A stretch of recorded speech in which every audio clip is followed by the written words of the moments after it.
How to beat a possession case in Illinois.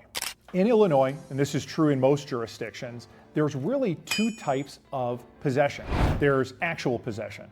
I'm going to assume you're holding your phone right now, or maybe your laptop. You're physically in control of it. You're actually possessing it. Then there's another type of possession. It's called constructive possession.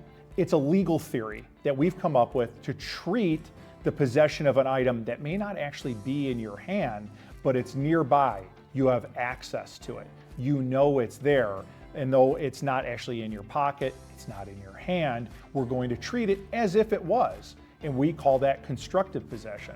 Typically, when I have a constructive possession case, it's guns or drugs. The questions that I have for a prospective client is, well, where were the gun, or where were the drugs, and where was the gun?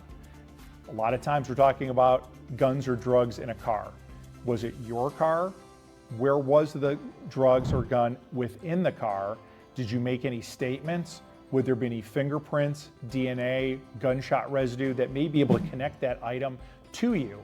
Constructive cases are the easiest to win because we usually attack knowledge. A gun may be underneath your seat, but did you know it was there?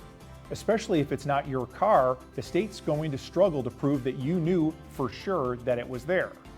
Active possession cases or actual possession cases are more difficult because they're actually in your hand, they're in your waistband, you're in your pocket, they're in your bag. That's difficult to prove because knowledge is assumed. So then we have to attack those types of cases on other Fourth Amendment grounds that it was a bad search or a bad seizure. So even if you had that gun or you had drugs, if they didn't have probable cause to stop you or search you, we can win on the legal technicality at that point. But in Illinois, actual or constructive possession and different ways to attack both.